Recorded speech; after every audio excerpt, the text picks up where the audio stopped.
भारत के 18वीं लोकसभा चुनाव 2024 में दिल्ली में चांदनी चौक क्षेत्र से लोकसभा में आज़ाद उम्मीदवार के रूप में क्रांतिकारी महामंडलेश्वर योगेंद्र सिंह उर्फ योगी माथुर अपना भाग्य आजमा रहे हैं। उनका कहना है कि आज के राजनेता सत्ता के मद में चूर और सत्ता पाने के लिए लोभ, लालच, अहंकार, जातिवाद, भौतिकवाद, पूंजीवाद और परिवारवाद के शिकार हो चुके हैं। ऐसे दिशाहीन हिंसक नेताओं को योग, ध्यान, एकांत, शांति, संतोष और मानसिक विश्राम की आवश्यकता है। इन अहंकारी नेताओं से देश प्रेम या देश सेवा की आशा करना जनता के लिए मूर्खता सिद्ध होगी। आइए सुनते हैं क्या कहना है 18वीं लोकसभा चुनाव में चांदनी चौक के आज़ाद उम्मीदवार योगेंद्र सिंह उर्फ योगी माथुर का। गौरक्षा गोवंश की सेवा में लगे रहते हैं और सुल्तानपुर गाँव में गौशाला खोल रहे हैं। इनका बहुत बहुत स्वागत, धन्यवाद है। हमारा सभी की तरफ से पूर्ण बहुमत से तन मन धन से समर्थन करके और योगी माथुर जी को सबका सहयोग और सबका विकास। पूरा हो जाए। ये नरेश मोदी जी पेशे से अपने डॉक्टर हैं, विचारक हैं, चिकित्सक हैं और पुराने आरएसएस और बीजेपी से जुड़े हुए हैं। इनका बहुत बहुत धन्यवाद, स्वागत है। ना अश्विनी जी जो जींद जिले से है, रोटी बैंक चलाते हैं, वहाँ से रोटी लेकर गौशाला में पहुँचाते हैं और गौ सेवा में लगे हुए हैं। इनका भी बहुत बहुत धन्यवाद, बहुत बहुत स्वागत है। और आप सभी का भी, मीडिया जगत जितने आए हैं, आप सभी का भी बहुत बहुत धन्यवाद, स्वागत है। ये सबका सहयोग से और सबका समर्थन। सबसे ज़्यादा इन्हीं को तो यही इलेक्शन में खड़े हैं, सारे बचाओ माला ये दवाई काफी देनी है, परमात्मा का ध्यान है, मतलब गज हो क्या जय। लो जी, हमारा पूर्ण समर्थन योगी जी को। बहुत बहुत धन्यवाद मोदी जी को। गले वाला डाल लो ना। हाँ, जो बचाओ माला वो आप डाले रखो। मनोज जी बहुत बहुत धन्यवाद। सारी मनोकामना पूरी करे। इतने साल हो गए आपको लगे हुए और अब की बार योगी सरकार अब की बार योगी सरकार। सत्ता की जीत। बहुत बहुत धन्यवाद। लो आगे बैठ जाओ, डाल के बैठ जाओ। की तरह लगे रहते हैं हमेशा। युवा शक्ति हो। शुरू करें? वहीं से कर लो, वहीं से कर लो। रेडी हो? रेडी? तुम आगे आ जाओ, यहाँ बैठ जाओ। यहाँ सवाल करो। आप बैठ जाओ। सर्वप्रथम तो आप सभी का बहुत बहुत धन्यवाद, आपका सभी का बहुत बहुत स्वागत है। आपके प्रति गहन आभार व्यक्त करता हूँ कि एक आवाज़ पर आप आ जाते हो। और इसके पीछे जो है ये नीति, प्रकृति, परमात्मा और इस देश पर जो बलिदान हुए हैं हुतात्माएँ, उनका सभी का कृपा है, उन्हीं के सभी की प्रेरणा है, उन्हीं सभी की अनुमति और आज्ञा के से अनुसार कार्य कर रहे हैं। भारतीय संविधान किसी को भी पार्टी से या विदाउट पार्टी से चुनाव लड़ने का अधिकार देता है और भारतीय संविधान के अनुसार विधि विधान से चुनाव लड़ने का मन बनाया है। कारण कि भारतीय राजनीति भारत की राजधानी दिल्ली में जो सबसे बड़ी नाटक नौटंकी जो राजनीति चल रही है, जो जन विरोधी चल रही है, जो पक्षपात की चल रही हैं, जो समाज विरोधी चल रही हैं, जो राष्ट्र विरोधी चल रही हैं, उन गतिविधियों से त्रस्त होकर मैं इस राजनीतिक क्षेत्र में मैं आया हूं। और इसके लिए हमारे संत साधु समाज ने, पशुपति अखाड़े ने अनुमति दी है कि हमारे साधु संत समाज से भी एक उम्मीदवारी अब के चुनाव में ठोकी जाए। दिल्ली की जनता ने 15 बार जिलाध्यक्ष को राज देकर सौंपा। उसके बाद 10 साल से केजरीवाल का राज चल रहा है और किसी भी पार्टी के पास दिल्ली की समस्याओं का समाधान नहीं है। अपने ही आरोप प्रत्यारोप में फंसे रहते हैं। ऐसे राजनीतिक पार्टियों के बीच में आम जनता, आम जनमानस जिसका कोई दोष नहीं होता, वे निर्दोष होकर उसमें फंस रही है। और हमें निर्दोष जनता को इस भ्रमितवाद, भौतिकवाद, अतिवाद, पूंजीवाद, परिवारवाद की राजनीति से बाहर निकाल कर राष्ट्रवाद, मानवतावाद, सत्यवाद, न्यायवाद की राजनीति, एक स्वच्छ राजनीति का बीजारोपण करने जा रहे हैं। योगी जी, चांदनी चौक से आपके सामने परवीन खंडेलवाल जी होंगे बीजेपी के, तो उनके सामने आप अपने आप को कहाँ देखते हैं? चांदनी चौक जो खंडेवाल साहब हैं, जब इससे पहले जो वे थे हमारे हर्षवर्धन जी, उनकी तो बहुत अच्छी छवि थी। वे तो निःशुल्क अपने क्लिनिक में सेवा भी देते थे और 3-4 बार के सांसद भी थे। जब वही फैल होकर जा लिए, ये तो पीछे से व्यापारी लोभी है, ये तो व्यापारियों का सरदार है। जो व्यापारियों का सरदार होगा उसके पास तो केवल व्यापारी बुद्धि होगी, कोई सेवा की बुद्धि ना, कोई देशभक्ति की बुद्धि ना। अरे तो वे तो हमारे सामने टिकने नहीं पाएगा। हाँ, उनके पास तबका है बड़ी पार्टी का, हमारे पास तबका नहीं, हमारे पास सत्य और देशभक्ति की तपस्या है। वो देखते हैं ईश्वर कैसे न्याय करेगा, भविष्य के गर्भ में छप रहा है, लेकिन हम टक्कर देंगे, जोरदार टक्कर देंगे। कहीं ना कहीं हम अपने आप को आम आदमी के बीच में देखते हैं और वो व्यापारियों के बीच में देखते हैं। हाँ जी, तो हम आम आदमियों के साथ साथ आप व्यापारी को कैसे अपने तरफ देखो, ये देश की जनता, ये हमारे क्षेत्र की जनता निश्चित करेगी अब कौन सी त्यागी आत्मा है, कौन सी लोभी आत्मा है। लोभी आत्मा का कभी भरा है, जो जीवन का 50 साल मिल जाएगा, 100 साल मिल जाएगा, 500 साल मिल जाए, उसका कभी नहीं भरता। जो जिन्हें त्याग करे, जिसके सेवा भाव है, तब त्याग संघर्ष का भाव है, राष्ट्र भक्ति का भाव है, मानव जाति को आगे बढ़ाने का भाव है, महान भारत की संस्कृति को आगे बढ़ाने का भाव है, तो वे उन भावों का कहीं कोई मूल्य नहीं है और कहीं पर कोई तुलना नहीं है, कोई मुकाबला नहीं है। कांग्रेस और भाजपा का जहाँ तक देखा जाए, उनके घोषणा पत्र से आपका घोषणा पत्र कितना अलग होगा और कितना प्रभावशाली होगा? उनके घोषणा पत्र तो वही घसे पटे रहते हैं, वही डुपली, वही राग रहते हैं, मौसमी मिंडक हैं। जब बरसाती आती है तो ट्रेन करने आ जाते हैं। जो घोषणा पत्र है ऐतिहासिक है। इस भारत भूमि के इतिहास में जब तक वोट पड़नी चालू हुई है, ऐसा घोषणा पत्र किसी राजनीतिक पार्टी ने नहीं बोलिया होगा, किसी राजनीतिक ने नहीं बोलिया होगा। जो सिंगल पर्सन एक आजाद उम्मीदवार के आज मैं बोल रहा हूँ, मैं घोषणा पत्र आपके सामने सुनाना चाहूँगा। ये कैमरे की नजर पर ले जाऊँ। ये ऊपर सभी क्रांतिकारियों के फोटो लगे हुए हैं, नेताजी सुभाष चंद्र बोस, भगत सिंह, राजगुरु, सुखदेव, महर्षि वाल्मीकि, रोशन सिंह, रामविलास पासवान, रामविलास बिस्मिल और अस्फाकुल्ला खां, और ये हमारे आर्य समाज के हैं रशीदानंद जी, चंद्रशेखर आजाद, राजीव दीक्षित जी और वे दुर्गा भाभी। इन्हीं को सबको नमन करते हुए जय हिंद वंदे मातरम करते हुए आगे है हमारी महान दिल्ली चढ़ी भ्रष्ट राजनीति की भेंट। चांदनी चौक लोकसभा उम्मीदवार दोबारा घोषणा पत्र। पहली बात, अपने क्षेत्र के प्रत्येक विधानसभा, प्रत्येक वार्ड, हर क्षेत्र के प्रत्येक मतदाता को सेवा, सम्मान, सुविधा और सुरक्षा का शुद्ध वचन देता हूँ। दूसरा पॉइंट है, चांदनी चौक लोकसभा वासियों को एक छोटे राम राज्य की अनुभूति करवा देंगे। मैं तो अगर चुनाव लड़ू ना, अगर मेवात जैसे एरिया में और जैसे ये हिंसक जैसे एरिया में वहाँ से चुनाव लड़ाऊंगा, वहाँ भी राम राज्य की अनुभूति करवा दूंगा। हमारी कथनी करनी एक समान रहेगी, कर्म से, वाणी से, विचार से।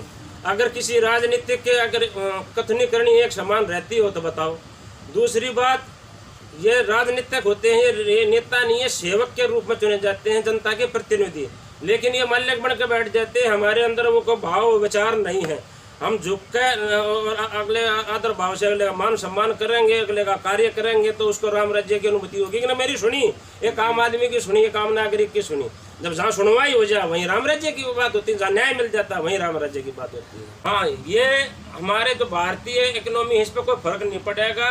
और जो 60 साल ऊपर जा लिए हैं, सीनियर सिटीजन में आ लिए हैं, उन्होंने भारत निर्माण में अपनी जान जवानी हड्डियाँ खपा दी हैं और उनको 10,000 रुपये सम्मान राशि मिलना चाहिए, ताकि वह ना कहीं वृद्धाश्रम में जावे, ना कहीं बेटे भूखा का हाथ फैलावे। वो एक सम्मान जीवन से अपना जो शेष जीवन है उनका व्यतीत करे, एक सम्मान और गौरव के साथ, आनंद के साथ। हम कोई पावर में नहीं है, कोई सत्ता में नहीं है, कोई ऐसी असीम शक्तियाँ नहीं हैं। लेकिन हम एक साधारण मजदूर परिवार से, किसान परिवार से, एक साधारण ग्रामीण परिवार से आते हैं और उसमें हमारे संपर्क में जितने भी दीन दुखी शोषित पीड़ित आया है और जो हमसे मदद बन पाई हमने उन्हें मदद करी है। अब हम मदद का दायरा कब बढ़ाएंगे, अरे तो मदद और ज़्यादा से ज़्यादा लोगों तक पहुँचेगी। हमारा ध्येय, हमारा भाव, हमारा लक्ष्य, हमारा उद्देश्य ये है कि सभी को संपूर्ण न्याय मिले, सम्मान मिले और ये जो भ्रमितवाद, भौतिकवाद का जो जीवन व्यतीत हो गया है, इसको एक सही दिशा मिले करना चाह रहा हूँ। और तो यहाँ से चांदनी चौक लोकसभा से उसका बीजारोपण होने जा रहा है और एक स्वच्छ राजनीति की टीम खड़ी करके एक छोटा सा राम राज्य का स्वरूप में दिल्ली में दिखाना चाहता हूँ। राजनीति ऐसे भी होती है, हम सत्य पथगामी हैं, सत्य की परीक्षा लेना चाहते और सत्य ने हमारी परीक्षा ली है। हम इसे देखना चाहते हैं सत्य में कितनी शक्ति है। लेकिन सत्य को जताने के लिए अगर साम दाम दंड भेद की कोई नीति अपनानी पड़ेगी, और तो अपनाने से हम चुकेंगे नहीं, क्योंकि सत्य का राज करवाना है, न्याय का राज करवाना है। उसके लिए हमने किसी भी नीति को अपनाना पड़े, हम भी पीछे नहीं हटेंगे। किसी के पास अब समय नहीं है। प्रधानमंत्री की नज़रों में भी खुद उठना पड़ेगा कि भाई हम ये करना चाहें, उसकी नज़रों में आओगा तो बुला लेगा, भाई ये तो मेरा काम का बंदा है, इसको बुलाओ। क्योंकि जो काम करना चाहते हैं, जैसे गद्दार मुक्त भारत बनाना चाहते हैं, अगर गद्दार मुक्त भारत बनाना चाहते हैं तो हमारे जैसे क्रांतिकारियों का सहारा लेना ही पड़ेगा, ना मोदी जी फेल हो जाएंगे 100 के 100। सन 47 के बाद क्रांति के नाम पर बेवकूफ़ बनाया गया है। हरित क्रांति, सफेद क्रांति ला दिए कोरा जहर, और हम लाएंगे क्रांति हर क्षेत्र में। शिक्षा के क्षेत्र में क्रांति, चिकित्सा के क्षेत्र में क्रांति, और इसमें न्याय के क्षेत्र में क्रांति, समाज में सभ्यता संस्कार खत्म होते जाने लग रहे हैं उसको क्रांति, राजनीतिक क्षेत्र में क्रांति, अनेक ईश्वरवाद, अनेक मजहबवाद, अनेक उसके ये धरती लूलवान होली, कितने लाल मर लिए, उस क्षेत्र में क्रांति। एक धर्म होगा, एक ईश्वर होगा, एक देश होगा, एक निशान होगा, एक विधान होगा। हम उस क्षेत्र में कार्य कर रहे हैं। ये जितने भी भ्रमितवाद और भौतिकवाद और खंड खंड कर रखे हैं, ये राजनीतिक पार्टियों ने जितने देश में पार्टीशन कर दिए हैं, हम उसमें एक सूत्र में बांध देंगे, एकता एक सूत्र में बांध देंगे। ये हमारा प्रण है। चौक लोकसभा के उम्मीदवारों से कई उसमें युवा हो, वरिष्ठ हो, मातृशक्ति हो, कोई भी हो, आप हमारा साथ सहयोग करिए। हम आपके लिए, आपके सेवक और रक्षक के रूप में आपके क्षेत्र में आए हैं। मेरे जैसे साधारण किसानी परिवार में पैदा होकर लोकसभा का चुनाव दूसरे क्षेत्र में, तीसरे क्षेत्र में जाकर लड़ना बहुत बड़ी बात है। मैं कोई राज्य रजवाड़ी घर में पैदा ना हो रहा है, मैं रायबरेली तो लड़ूंगा, एक वायनाड तो लड़ूंगा, एक बार वहाँ से लड़ूंगा, मैं गुजरात से एक लड़ूंगा, मैं बनारस से। अगर तो ये ऐसा नहीं होगा भाई, बहुत साधन सीमित है। यदि आपका साथ सहयोग मिलेगा और तो ये अथाह हो जाएगी। और आपको मैं वादा वचन देता हूँ, अब की बार विश्वास कर लो, निर्दलीय पे आपका कभी भी ना तो कहीं को मन टूटेगा, ना मनोबल टूटेगा, ना मन सम्मान टूटेगा, ना विश्वास टूटेगा, ना श्रद्धा टूटेगी, ना कहीं पर भी कुछ रुकावट नहीं आओगी। एक बार इस मौके पे आप आशीर्वाद से एक लोकसभा पहुंचा दो, और लोकसभा में जितनी भी गद्दार आवाजें हैं, देशद्रोही आवाजें हैं, वो कितना बड़ा मराल होगा, उसके आगे पीछे 2 से 4 बदमाश घूमते हो। मैंने डरता किससे दे भी, मैं भयमुक्त हूँ, लालच मुक्त हूँ। लोकसभा में उठ कर वही कह दूंगा, अध्यक्ष जी आदमी गद्दार है, इसको रोका जाए, इसके आवाज को बंद किया जाए, इसका समय समाप्त किया जाए। और आपके जो क्षेत्र में जो सुख सुविधा होंगी वो तो अलग होएंगी, लेकिन राजनीति जो ऐसे 90 डिग्री के कोने से घूमी है ना, केजरीवाल के आने से और अन्य जो नए राजनीतिक आने से, मैं भी 90 डिग्री के कोने से राजनीति को घुमा दूंगा।